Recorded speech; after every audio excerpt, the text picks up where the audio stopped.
Useless old woman, I heard my daughter say as I recovered from heart surgery. I cried in silence.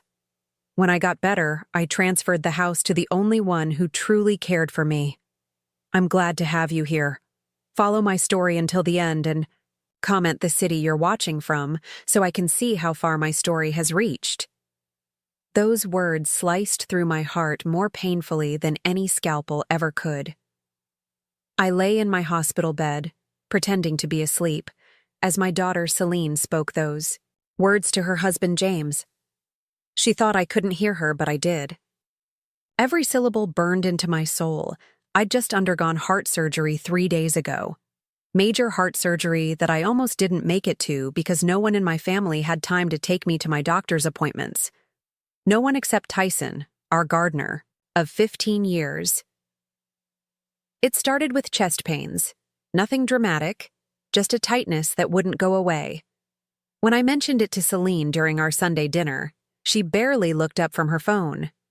"Mom, everyone gets aches and pains at your age," she said dismissively. "Take an aspirin and lie down." I did take an aspirin, but the pain persisted for weeks. When I called my son-in-law James to ask if he could drive me to the doctor, he told me he was swamped at work and suggested I call an Uber. "I don't know how to use those smartphone apps," I explained. He sighed heavily, that impatient sound I'd grown so familiar with. "Then call Celine." But Celine was busy too. She always was. Too busy for her mother, unless she needed something. It was Tyson, who noticed me clutching my chest while I watched him trim the roses one Tuesday morning. "Ms. Leona, you don't look well," he said, setting down his shears. "How long have you been having chest pains?" When I told him it had been almost a month, his face darkened with concern. "I'm taking you to the hospital right now," I protested. Weakly, not wanting to be a burden, but Tyson was insistent. "Your garden can wait, Ms. Leona. Your heart can't." At the emergency room, doctors discovered I had severe coronary artery blockage. I needed surgery immediately. The doctor looked at Tyson and asked if he was my son. "No," I answered. "He's my gardener." The word felt insufficient for the man who had potentially saved my life. When I called Celine from the hospital, her first response wasn't concern. It was inconvenience. "Mom, I have the charity gala tonight," she complained. "Can't they schedule the surgery for next week?" The surgeon, who was standing right beside me, shook his head and took the phone. "Ms. Celine, this is Dr. Patel. Your mother needs this surgery tomorrow morning. Without it, she might not make it to next week." Celine and James showed up the next morning, just minutes before they wheeled me into surgery. Celine was wearing full makeup and designer clothes, as if she'd come straight from a photo shoot rather than rushing to her mother's bedside. "We can't stay long," she informed me. "James has a meeting at 11. I nodded, too scared and hurt to argue. As they administered the anesthesia, I reached for Celine's hand, but she was already turning away, phone in hand. The surgery was successful, though more complicated than expected. I spent 2 days in intensive care before being moved to a regular room. That's when I discovered Tyson had been coming every day, bringing fresh flowers from my garden and sitting quietly while I slept. "You didn't have to do that," I told him, deeply touched. "The garden misses you, Ms. Leona," he said simply. "And I wanted to make sure you were okay." Celine and James visited briefly on the 3rd day. They didn't bring flowers or a card. Instead, Celine brought a stack of insurance papers that needed my signature. "The hospital billing department is being difficult," she complained. "They need these forms filled out immediately." As I struggled to sign with my shaky hand, I overheard Celine whispering to James near the door. "How long do you think she'll need care after this? We can't have her staying with us. I'm not playing nurse to a useless old woman." James's response was too quiet to hear, but Celine's dismissive laugh told me all I needed to know about his answer. Tears welled in my eyes as I stared at the ceiling, pretending I hadn't heard. 68 years old, and this is what I'd become to my only child, a burden, an inconvenience, a useless old woman. I thought about my life, the sacrifices I'd made. After Celine's father died when she was just 12, I'd worked 2 jobs to provide for her. I paid for her college education, her lavish wedding, and helped with the down payment on her house.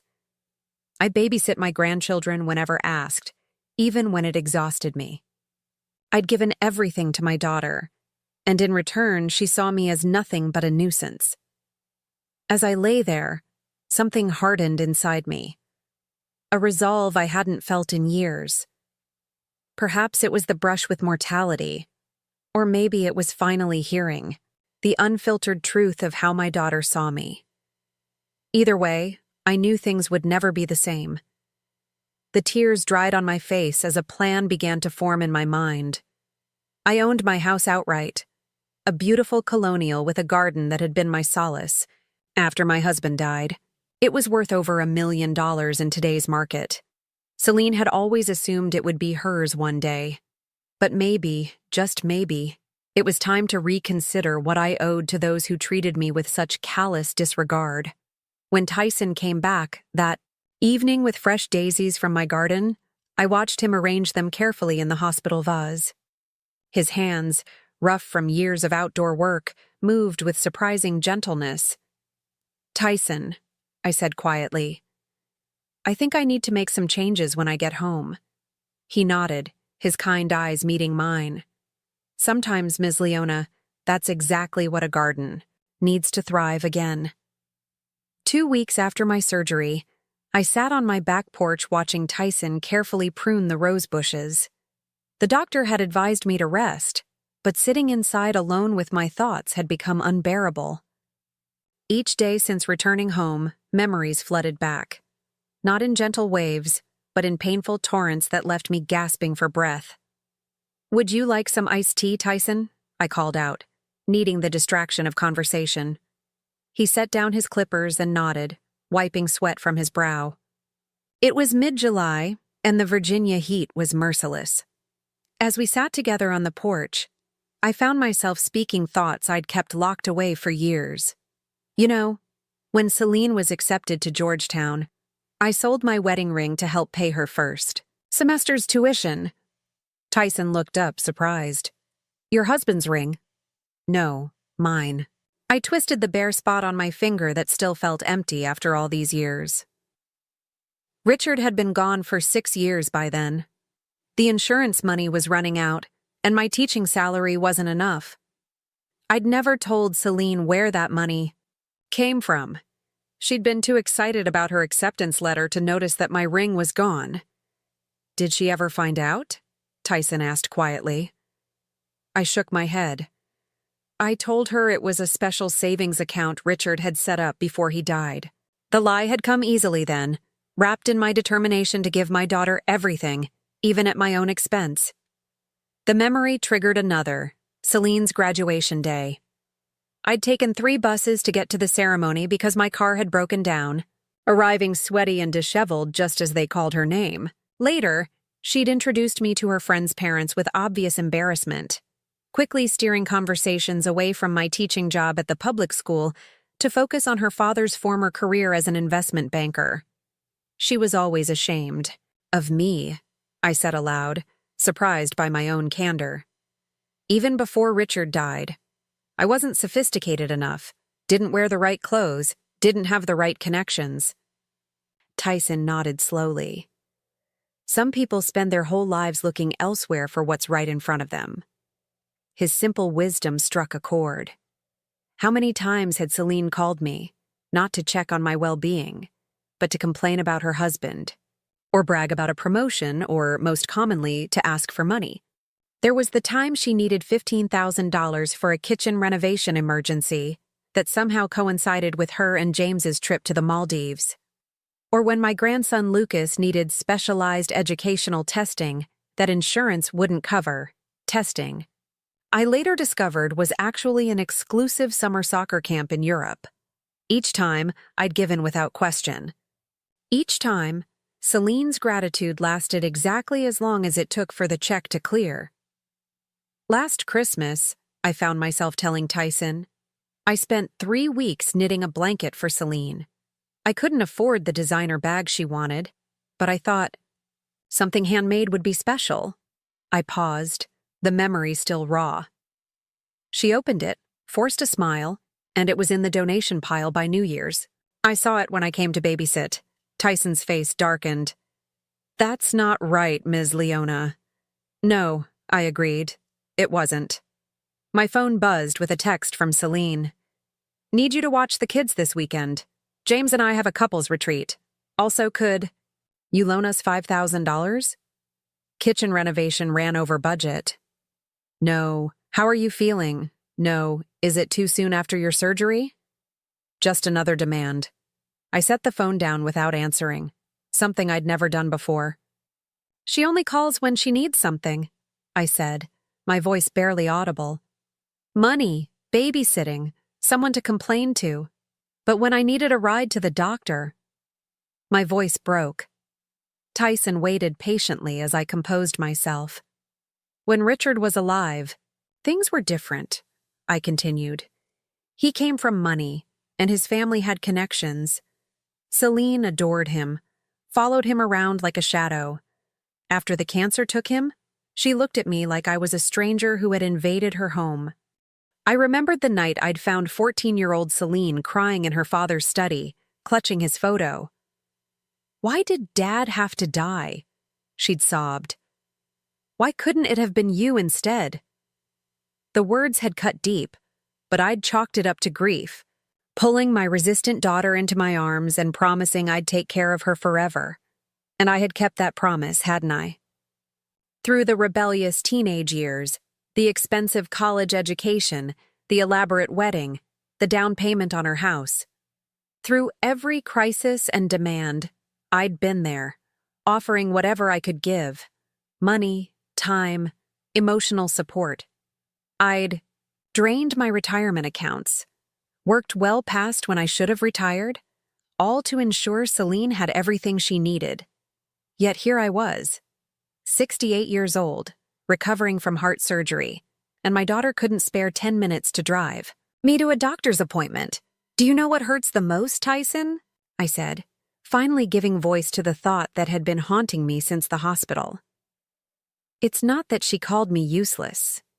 It's that I've spent my entire life trying to be useful to her, and it made no difference at all." Tyson sat down, his glass, and looked me directly in the eyes. "Ms. Leona, may I speak plainly?" I nodded, taken aback by his serious tone. "You deserve better," he said simply. "You've given everything to someone who only takes. That's not love. That's not family." His words hung in the air between us, both painful and liberating. For decades, I'd told myself that motherhood was about sacrifice, that Celine's happiness was worth any price. But what about my happiness? What about my worth beyond what I could provide for others? The phone buzzed again. Another text from Celine. "Mom? Did you see my message? We really need an answer about this weekend." A familiar anxiety crept in. The fear of disappointing her, of causing conflict, of being even more alone than I already was. But something had changed inside me. The woman who had always said yes, who had always put herself last, was beginning to fade away. "You know," I said slowly, "Tyson, I think my heart surgery fixed more than just my arteries." He raised an eyebrow questioningly. "It's making me see things more clearly," I explained, "and I don't like what I'm seeing." As the afternoon sun filtered through the oak trees, casting dappled shadows across my garden, I made a decision. It was time to reclaim what was left of my life. It was time to recognize who truly cared about my well-being. And it certainly wasn't my daughter. As summer turned to fall, my physical strength gradually returned, but something else was healing too: my sense of self-worth. I began to look forward to Tyson's visits, not just for the garden work he did, but for our conversations. One crisp October morning, I brought coffee out to the garden where Tyson was planting bulbs for spring. Daffodils and tulips, he explained, gesturing to the carefully arranged holes in the soil. They need to sleep through winter before they can bloom. Like some truths, I said, surprising myself with the philosophical turn. Tyson looked up, a curious expression on his weathered face. You've been doing a lot of thinking since your surgery, Ms. Leona. It wasn't a question, but I answered anyway. When you nearly die, it makes you reconsider what you're living for. He nodded, returning to his work with careful precision.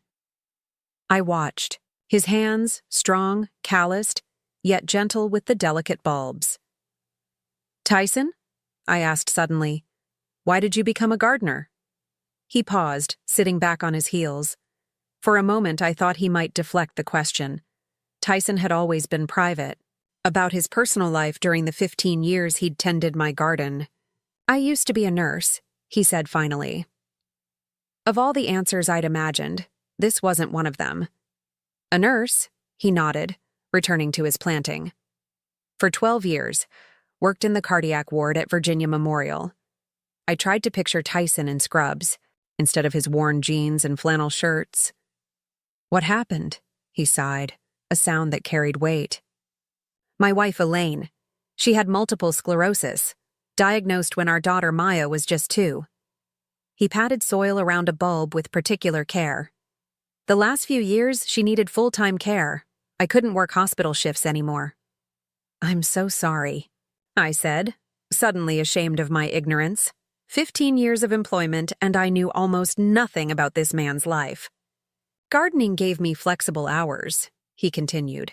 I could be there for Elaine, take Maya to her therapy appointments. Maya has special needs? He nodded. Autism spectrum.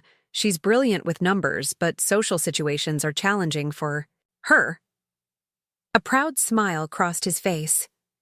She's 21 now, taking college classes online. And your wife? I asked gently, already suspecting the answer from his use of past tense. Passed 5 years ago. His hands never stopped working as he spoke, as if the rhythm of planting helped him tell the difficult parts of his story. Maya and I, we're making our way. I sat in silence, absorbing this new understanding of the man who had saved my life by taking me to the hospital. A former nurse who left his career to care for his family, who still, despite his own struggles, noticed when an old woman was in distress. You never mentioned any of this, I said finally. He shrugged. You never asked, Ms. Leona. The simple truth stung. How many times had I greeted him with perfunctory politeness before turning the conversation to what needed doing in the garden? How many Christmases had I handed him a bonus check with a generic card, never wondering how he spent the holidays or if he needed more? I've been a poor employer, I admitted. Tyson looked up, genuine surprise on his face. Not at all. You've been fair and respectful. That's more than many can say. But I never bothered to know you, I insisted. All these years, and I never knew about your nursing background, your wife, your daughter. He stood up, brushing soil from his hands. Ms. Leona, people reveal themselves when they're ready, when the soil is right for planting, so to speak. He gestured to the garden around us. Look at these chrysanthemums. They wait all year for fall to show their colors. Some revelations take time. I smiled at his gardening metaphor. Is that why you told me today? The soil is right? He considered this, his eyes thoughtful. Maybe it's because for the first time, you seem to be seeing the garden, not just the house it surrounds. The observation was profound in its simplicity. Had I been so focused on maintaining appearances, the perfect colonial home, the manicured lawn, the reputation as a generous mother, that I'd missed the beauty and truth growing right in front of me?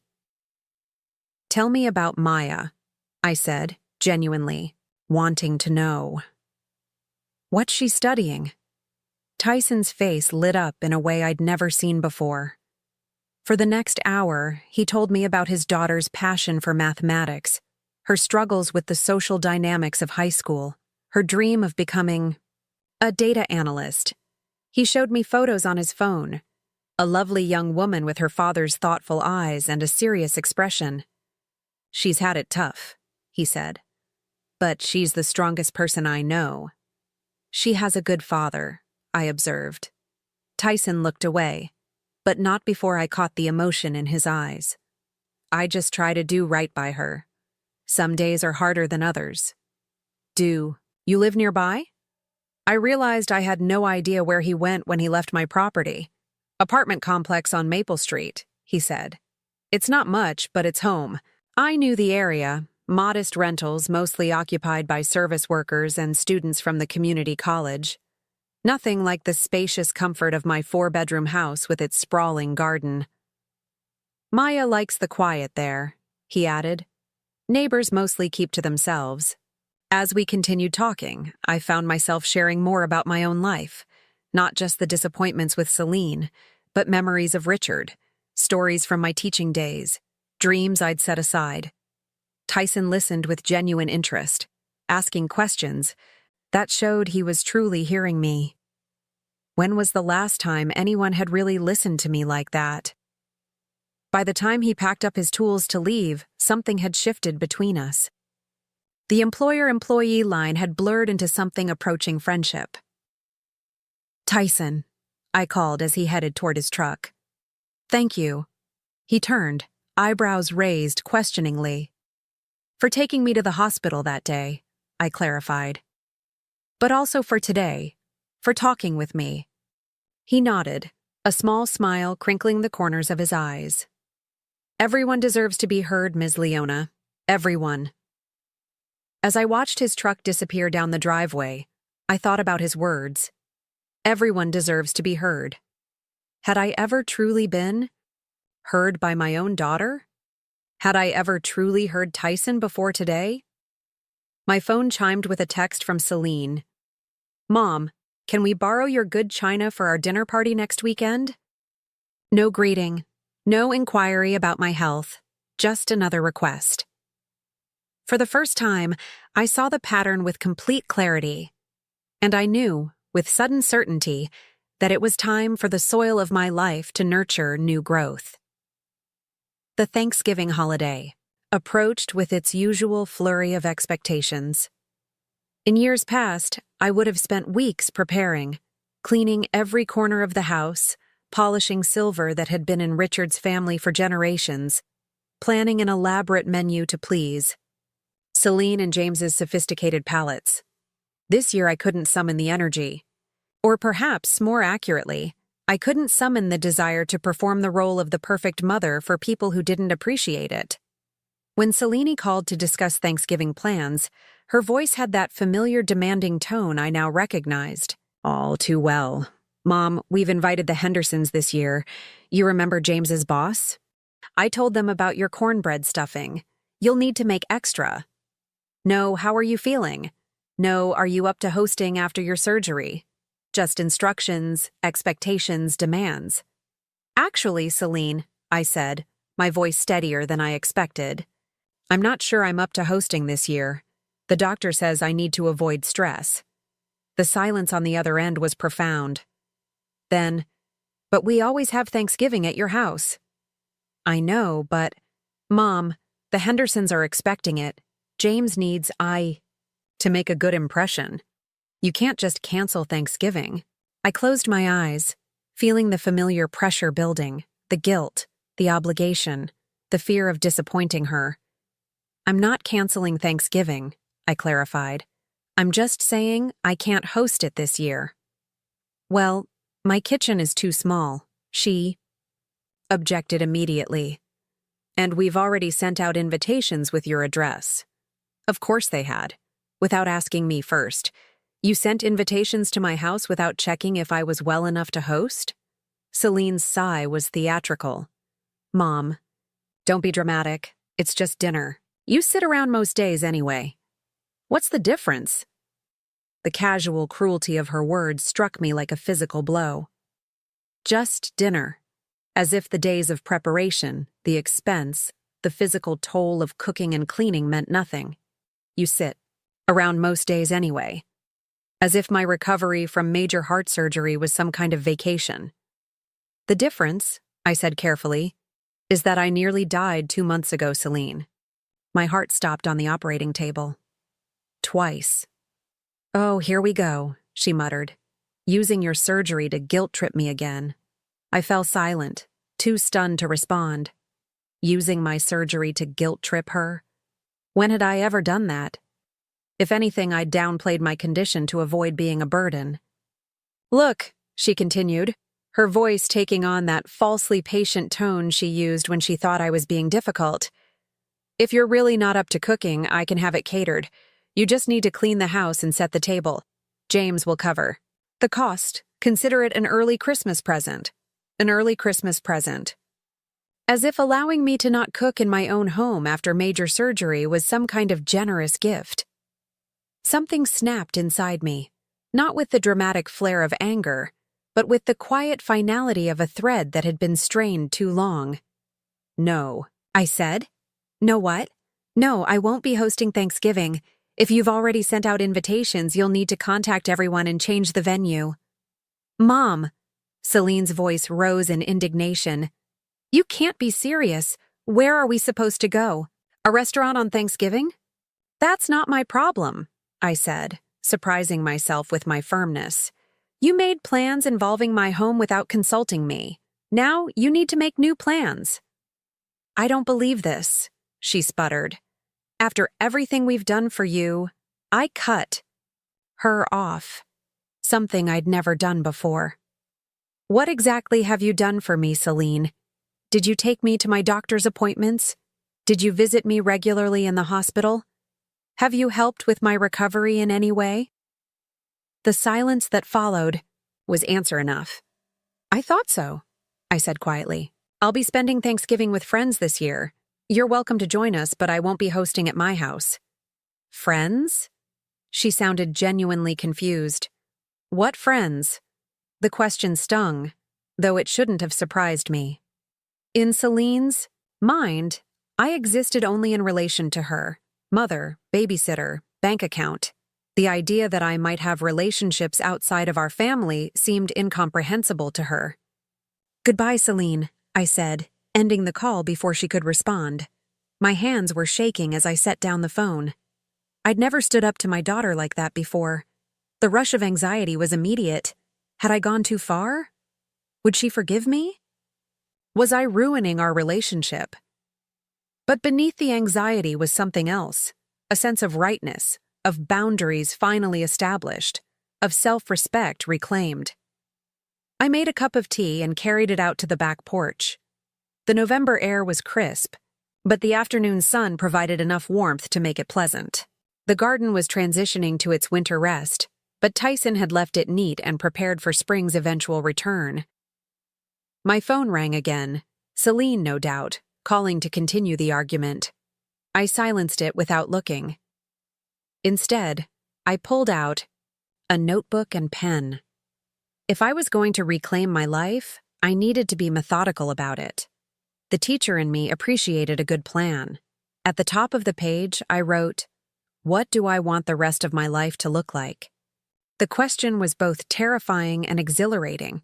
For so long, my life had revolved around others' needs and expectations, first Richard's, then Celine's. What did I want for myself? By the time I finished my tea, I had filled 3 pages with notes, ideas, and questions. Some were practical, review my will and financial situation. Others aspirational, take a painting class, volunteer at the library. But all were focused on my happiness and well-being for perhaps the first time in decades. The last item on my list gave me pause. Speak to a lawyer about my house and assets. The colonial home had been in Richard's family for generations. When he died, he left it to me without restrictions, much to his family's dismay. They had expected it to go to Celine, to stay in the bloodline, as his sister had tactlessly put it at the funeral. I had always assumed I would leave it to Celine when I died. It was what Richard would have wanted. It was what everyone expected. But now? Now I wasn't so sure. The next morning, I made an appointment with Patricia Wilson, a lawyer I'd met through my garden club. I told Tyson I had a doctor's appointment, which wasn't entirely untrue. I did have a checkup scheduled, just not until the following week. Patricia's office was warm and inviting, with none of the intimidating legal trappings I'd expected. She listened attentively as I explained my situation, taking occasional notes, but mostly just letting me talk. When I finished, she leaned back in her chair, her expression thoughtful. "Leona, you have every right to allocate your assets however you choose," she said. "Your house is yours to leave to whomever you want. But I have to ask, are you sure about this? Family situations are complex, and decisions made in moments of hurt can have long-lasting consequences." I appreciated her caution, but my mind was clearer than it had been in years. "I've spent my entire life putting my daughter's needs before my own," I said. "I've given her everything she's ever asked for. But somewhere along the way, I became nothing more than a resource to her. A babysitter, a bank account, a holiday venue." I took a deep breath, saying aloud what I'd been thinking for weeks. I want my legacy to go to someone who sees me as a person, not a possession. Someone who values me for who I am, not what I can provide. Patricia nodded, understanding in her eyes. "Then let's make sure your wishes are legally protected." As I drove home, I felt lighter than I had in years. The decision wasn't about punishing Celine. It was about honoring myself and recognizing the true meaning of family, not blood, but care, not obligation, but love. My phone had 6 missed calls from Celine. I didn't return them. December arrived with a blanket of snow that transformed my garden into a winter wonderland. Inside my home, another transformation was taking place, one less visible but far more significant. I had begun to set boundaries with Celine, small ones at first. I declined her request to babysit on short notice. I didn't answer her calls after 8 p.m. I said no to lending her money for what she called emergency car repairs. But Facebook revealed was a ski trip to Aspen. Each refusal was met with escalating tactics: guilt, anger, manipulation. "I guess your grandchildren just aren't a priority," she'd say when I couldn't babysit. Or, "I never thought my own mother would let me down like this when I wouldn't write a check." Words that once would have devastated me now bounced off a growing shield of self-respect. I wasn't being selfish. I was being sensible. I wasn't abandoning my family. I was establishing healthy boundaries.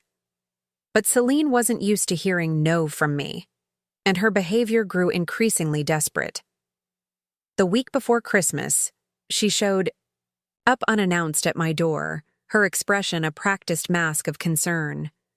"Mom, we need to talk," she said, brushing past me without waiting for an invitation. "James and I are worried about you." I closed the door against the cold and followed her into the living room. "Worried about what exactly?"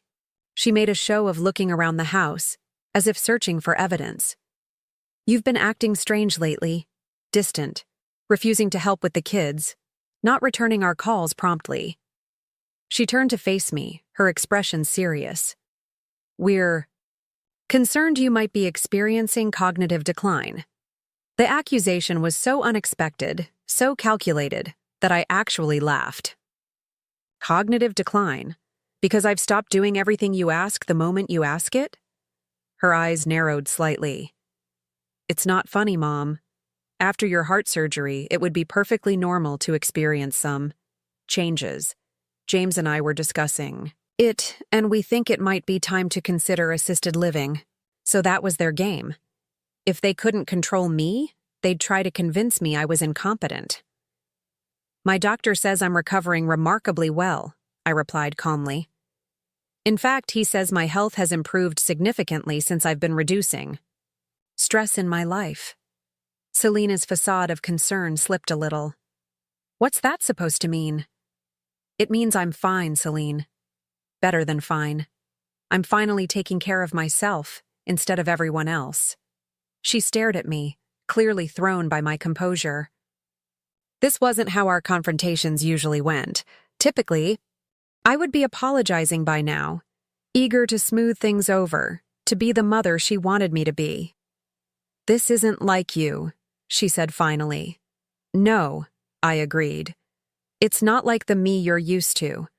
But it is me, the real me, the one who's been buried, under years of trying to please everyone but herself." Celine's expression hardened. "Is this about Thanksgiving? Because if you're still upset about that—" "This isn't about any one incident," I interrupted gently. "It's about a pattern that's existed our entire relationship. I give, you take. I sacrifice, you expect. I need, you disappear." Her face flushed with anger. "That's not fair. I have my own life, my own family to worry about." "Yes, you do," I acknowledged. "And I have mine." "What's that supposed to mean?" Suspicion crept into her voice. "What family? It's just you, Mom." The casual dismissal stung, but it also confirmed what I already knew. In Celine's mind, I existed in isolation, with no identity outside of being her mother. "I have friends," I said simply. "I have people who care about me, who see me as more than just someone to provide for them." Celine scoffed. "The garden club ladies? Your book group? Those aren't real relationships, Mom."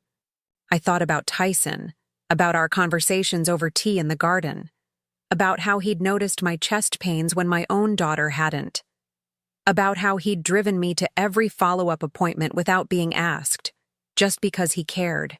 "You don't get to decide what's real for me, Celine," I said quietly. She stood up abruptly, frustration radiating from her. "Fine, be this way, but don't come crying to me when you're alone and need help." The irony of her statement, after I'd been alone in the hospital, alone during my recovery, alone for years emotionally even when physically surrounded by family, was almost too much.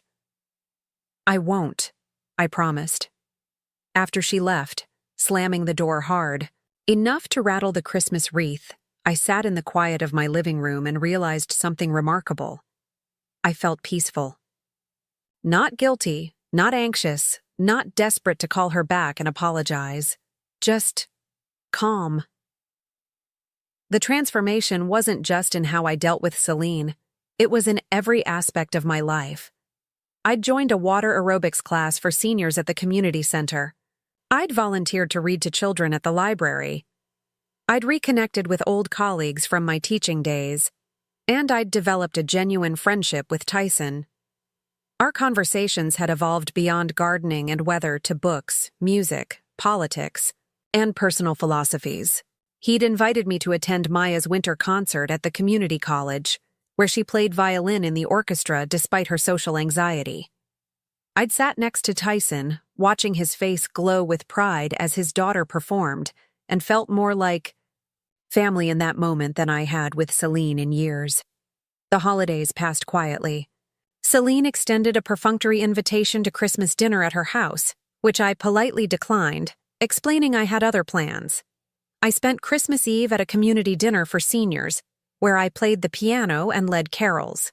Christmas Day, I joined Tyson and Maya for a simple but joyful meal in their apartment. Maya, initially shy and hesitant around me, had gradually warmed up when she discovered I could discuss mathematical concepts with her, a remnant of my years teaching high school. By the end of the evening, she was excitedly showing me her collection of vintage calculators, her eyes bright with an enthusiasm that reminded me of Tyson's when he talked about gardening. As January turned to February, the legal paperwork Patricia had prepared was finalized. My will had been updated, my assets allocated according to my wishes, not others' expectations. The process had been straightforward, but the emotions behind it were complex.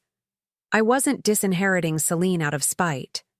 I was making a conscious choice about my legacy, about who had earned a place in it through genuine care and connection.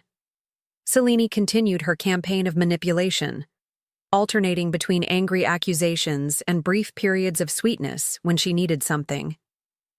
James called once, his tone patronizing as he suggested I was being influenced by unnamed others. "Your mother isn't herself," I overheard him telling Celine after I refused to co-sign a loan for their vacation home. "Maybe we should talk to her doctor." Their attempts to control me might have worked before my surgery, before I'd faced my mortality and recognized the emptiness of our relationship. Now, they simply reinforced that I'd made the right decision. On a snowy evening in late February, I sat in my living room with a cup of tea, watching the garden through the window. Even buried under snow, I could see its structure, its potential, the promise of spring waiting beneath the surface. Tyson had been right that day in the hospital. Sometimes, that's exactly what a garden needs to thrive again: change. Pruning. Away what no longer serves, making space for new growth, recognizing that some plants will never flourish no matter how much you nurture them. My phone rang. Celine again. I let it go to voicemail, no longer feeling guilty for prioritizing my peace. Whatever crisis she was manufacturing this time could wait. I was done being the useful old woman. It was time to be Leona. Spring arrived with a burst of color in my garden. The daffodils and tulips Tyson had planted in the fall pushed through the soil, their vibrant blooms a testament to patience and proper care. I found myself spending more time outdoors, tending to the flowers alongside Tyson, learning from his expertise but also contributing my own ideas. "You've got a natural touch, Ms. Leona," he said one morning as we pruned the rose bushes together. "These plants respond to you." I smiled, feeling a sense of accomplishment I hadn't experienced in years. "I'm learning from the best." He shook his head modestly, but couldn't hide his pleased expression. Our friendship had deepened over the winter months, evolving into something that defied simple categorization. He was still my gardener, yes, but also my confidant, my teacher, and increasingly, part of what I now recognized as my chosen family. My relationship with Celine, meanwhile, had settled into a strained détente. After months of pushing against my new boundaries, she had grudgingly adapted to the reality that I was no longer at her beck and call. Our interactions were less frequent and more superficial, but also less fraught with manipulation and guilt. Had made peace with the distance between us. Some relationships, I'd learned, are healthier with firm boundaries. Some, sadly, never evolve beyond transactional exchanges. I would always love my daughter, but I no longer expected her to provide the emotional connection I'd yearned for all these years. As April turned to May, I decided it was time. My health had stabilized, my mind was clear, and my resolve was firm. "Tyson," I said one afternoon as we sat on the porch after a day of gardening, "would you and Maya be able to come to dinner this Friday? There's something important I'd like to discuss with both of you." He looked surprised but nodded. "Of course, Ms. Leona. Is everything all right?" "More than all right," I assured him. "It's just time for some things to be said out loud." That Friday evening, I prepared a special meal: roast chicken with herbs from the garden, fresh vegetables, and a homemade apple pie for dessert. I set the dining room table with care, using the good china that Celine had always coveted.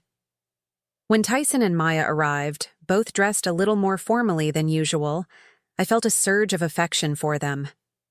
Maya had brought a small bouquet of wildflowers she'd picked herself, a gesture so thoughtful it brought tears to my eyes. "These are beautiful," I said, accepting them warmly. "Thank you, Maya." She smiled, making brief eye contact before looking away, a significant effort for her. "Dad said you like purple flowers best." I glanced at Tyson, touched that he'd remembered such a small detail. "I do." Dinner was a relaxed affair, filled with easy conversation. Maya, normally reserved, enthusiastically described a mathematical concept she was studying, her hands gesturing animatedly. Tyson shared amusing stories about particularly challenging gardens he'd worked on over the years. I found myself thinking how natural it felt, The three of us sharing a meal in this home that had so often felt too large, too empty. After dessert, I invited them into the living room, where I'd prepared coffee and a folder containing the documents I needed. "I have something important to tell you both," I began, once we were settled. "Something I've given a lot of thought to." Tyson's expression turned serious. "Ms. Leona, if this is about your health—" No, I assured him quickly. "My health is fine. Better than it's been in years, actually." I took a deep breath. "This is about my house, about what happens to it after I'm gone." Maya shifted uncomfortably, her eyes darting to her father. Conversations about mortality were difficult for her literal mind to process. "I've updated my will," I continued gently, "and I've made some decisions that might surprise you." From the folder, I withdrew a document and handed it to Tyson. He took it with a puzzled expression that quickly transformed to shock as he read the contents. "Ms. Leona," he said, his voice barely above a whisper, "this says that I'm leaving this house to you and Maya." I finished for him. "Yes." Maya looked between us, trying to understand. "The house? This house?" I nodded. "This house, the garden, and a trust to maintain them both." Tyson's hands were trembling. "I don't understand. Why would you—" "Because you are the ones who truly care for it," I said simply. "And for me." I explained how the heart surgery had been a wake-up call, forcing me to evaluate who had been there when I truly needed help. How I'd realized that family isn't defined by blood, but by love, respect, and mutual care. When I was at my most vulnerable, I told them, when I could offer nothing in return, you were there, Tyson. Not because you wanted something from me, but because you cared. He shook his head, clearly overwhelmed. "I was just doing what anyone would do." "But that's just it," I insisted. "No one else did. Not even my own daughter." Maya, who had been processing the conversation in her methodical way, spoke up. "Does this mean we would live here after you're gone?" I smiled at her directness. "Yes, Maya, but I hope that won't be for many years yet. In the meantime, I was hoping we might become more of a family." I explained my proposal, that they consider moving into the house now, not as employees or tenants, but as companions. The house had 4 bedrooms. We could each have our privacy while sharing the common spaces. Maya could have a real garden to study her botanical mathematics, I said, referring to a project she'd enthusiastically described over dinner. "And, Tyson, you wouldn't have to commute here every day. We couldn't possibly—" Tyson began. "Please," I interrupted gently. "Don't answer right away. Think about it. Discuss it between yourselves. This isn't charity, and it's not an impulsive decision. It's what I want." I didn't tell them about Selini's reaction when I'd informed her of my decision the previous week. Her initial disbelief had quickly given way to fury. She'd threatened legal action, accused me of mental instability, even suggested that Tyson had somehow manipulated or coerced me. "He's after your money," she'd spat, unable to conceive of a relationship not based on exploitation. "He's been playing you for years." Her allegations said more about her worldview than Tyson's character. In her mind, people only showed kindness when they wanted something in return, because that was how she operated.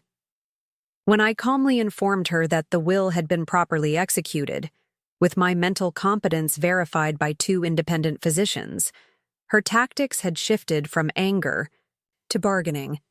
"What do I need to do to change your mind?" she'd asked, her voice suddenly sweet. "We can visit more often. The kids miss you." The transparency of her manipulation was almost sad. She still didn't understand that this wasn't about punishing her or forcing her to behave differently. It was about recognizing and honoring genuine care. "This isn't a negotiation, Celine," I'd told her. "It's a decision I've made after careful consideration." In the end, she'd stormed out, declaring she was done with me. It had hurt, yes, but not as deeply as it once would have. The pain was cushioned by the knowledge that I was finally living authentically, honoring my own worth rather than constantly seeking approval I would never receive. Now, sitting with Tyson and Maya, I felt a profound sense of rightness. Whatever they decided about my offer to share the house, I knew my legacy would be in good hands. A week later, my doorbell rang. I opened it to find Tyson and Maya standing on the porch, each holding a small suitcase. "We'd like to accept your offer," Tyson said simply. "If it still stands." It did. That evening, the three of us sat on the back porch, watching the sunset paint the garden in golden light. Maya was inside, already rearranging her new bedroom to accommodate her books and calculators. "You've given us an incredible gift," Tyson said quietly. "I don't know how to thank you." I shook my head. "You already have, many times over. You saw me when I was invisible to my own family. You treated me with dignity when others saw only my usefulness." He was silent for a moment, contemplating the garden. "You know," he said finally, "the most beautiful gardens are the ones where each plant has room to grow, where nothing is choked out or overshadowed." I smiled, understanding his metaphor. "And where the gardener values each flower for what it is, not what he wishes it would be." Exactly. As the light faded and the first stars appeared overhead, I felt a profound sense of peace. My journey hadn't been easy. The pain of Celine's rejection, of realizing that my own child saw me as nothing more than a resource to be used, would never fully disappear. But I had found something precious in its place: authentic connection, mutual respect, and the freedom to be valued for who I was, not what I could provide. The useless old woman had discovered her worth. And in doing so, she had created a legacy of love that would flourish long after she was gone, like perennials returning season after season in a well-tended garden. Now, I'm curious about you who listened to my story. What would you do if you were in my place? Have you ever been through something similar? Comment below, and meanwhile, I'm leaving on the final screen 2 other stories that are channel favorites, and they will definitely surprise you. Thank you for watching until here.